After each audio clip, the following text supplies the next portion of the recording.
Hi, welcome to Universal Interiors. I'm Les Engelstead, and today... Eunice Fegley. Oh yeah, Eunice Fegley, you baby. Maybe not remember her. It's been a while since she's been hanging with me. But today we get to chat.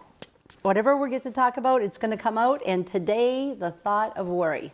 Because it's something that we probably have addressed once or twice before. But it's just too rampant, really. I don't think we've gotten it yet that we need to stop. Maybe they haven't either. We need to hear the message. I think it's absolutely a daily.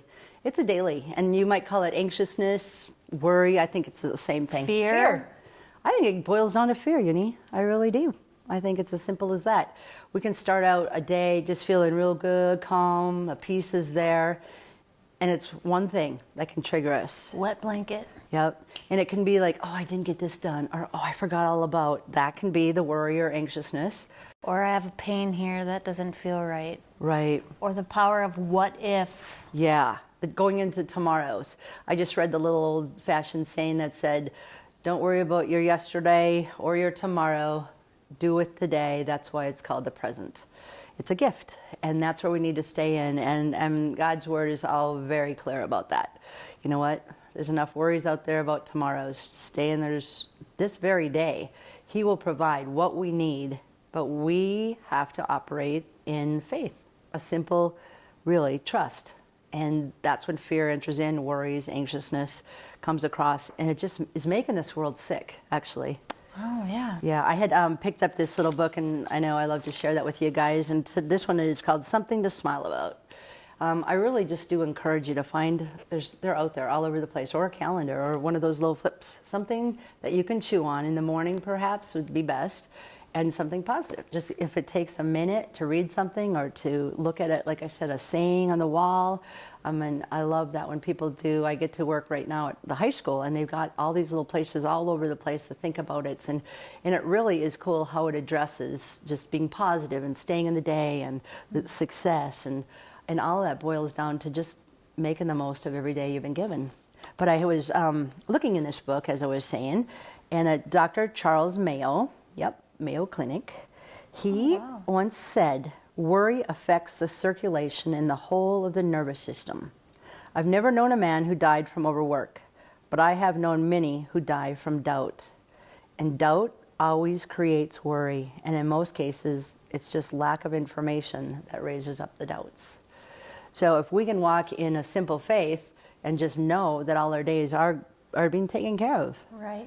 You know, or, in other practical ways, how do you deal with worry? What's another way do you think that people can do? You know what? I remember going to the doctor because of anxiousness. Okay, yeah. And I sat down and he looked at me and he said, Uni, I know that you are a spiritual person. Nice. And I can write you out a prescription right now.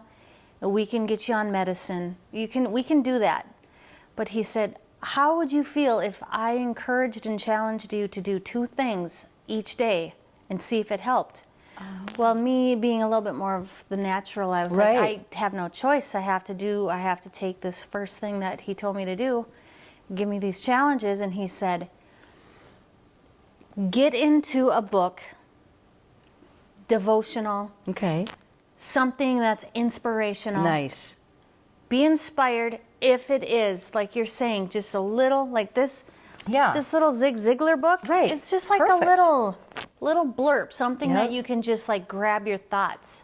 Yep. And then he said, not necessarily a big workout, but just like a 15-minute walk it's going to challenge you. It's going to break a little sweat because that releases endorphins in your brain. There you have it. Yep. I did it, and I know now how to control when I feel something coming on, because it still does. It probably will always rear its ugly head. Yeah. Because we do have an enemy that wants to destroy us. Yep. And it's out there, and it's in all of us. Those things that kind of, and maybe it's from the past, maybe it's from or just the way we're wired, really. Right. Like you said, and what you had just said, what a great doctor to do that rather than push the drugs on you, to just say, take a look at this. And you mentioned your physical side, doing a little something, and the mental side, thinking about something.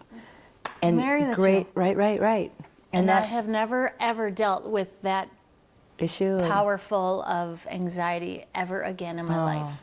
And That was years, like 10 years ago. That's so cool, and it's so really practical. And not we're not saying that you out there that are worrisome or have that kind of tendency, and that you have to do something because, like she was saying, physically, if you get that endorphins up, then in the serotonin, all that stuff kind of works and it comes into a balance.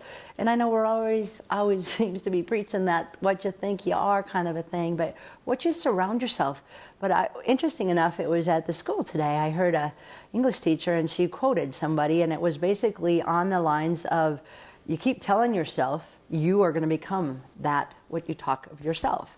Like, oh, I'm so dumb. I always forget those things.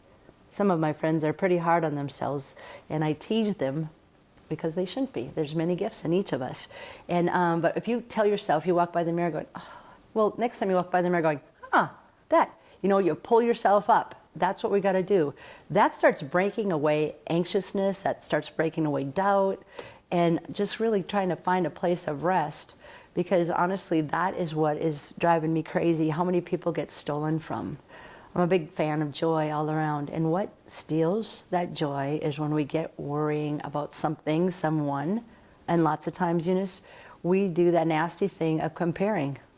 We're just like, oh, if only I could have what she's got that together. We do that, and then I look at it as obvious with kids do that. In school we see that. Well, oh my goodness, 70-year-olds do it. You know what? 80-year-olds do it. It's something that we really have to work hard at, of just embracing what we think about to get rid of those worries, because the word itself means to divide. Did you know that? Yeah. Worry, it divides. So when we're not thinking and keeping it on one good line, solid, positive, all of a sudden there's a break in it, where are you going to go? You go down naturally, right? It's so much easier to recall the negatives and the positives. I mean, why? I think you nailed it, with the enemy working on us all around, just throwing different things at us, the circumstances that bombard us, what we watch on TV, all the different kinds of things. Why do we thrive and go on to the negative side? Well, it's not the way we're designed. We're not supposed to be that way. No, and you know what else? If you are in a bad situation, I understand. Absolutely. There is an element of you having to say, okay, this is what's happened, this is where I'm at. So No, we're not saying just ignore the horrible things in your life. We're trying to say to fix those things. If you fix your eyes on something different, what you focus on is what's going to exactly, Donna. rise up. Exactly. And the word hope has been bombing me lately, just comes on to me so many ways. Hope is a sense of peace. You know what? In our world, it doesn't seem to be very hopeful. And we have to, even though a lot of stuff are crunching around us, each one of us individually can do something. We can challenge ourselves and believe that we can make a difference. If not, maybe to an older person, maybe to the younger person, I'm not sure. Or maybe, hopefully, just to us. So we can fill up that tank and have a hope that we can share it and motivate. Because we really are, every day is such a gift. We've been not promised even one more, You're right. Hope is a great start. Yep. It's what's going to change your whole thought process. Yeah. So we are hoping that you can learn to fix your eyes on that from above. Yeah. A whole lot of love is what we need. Pass it around. Do something good for one another, okay? Good to see you. Yeah. Thanks for joining us in Universal Interiors. It was great having Uni here, and we'll bring her back again. Bye-bye. Have a great day.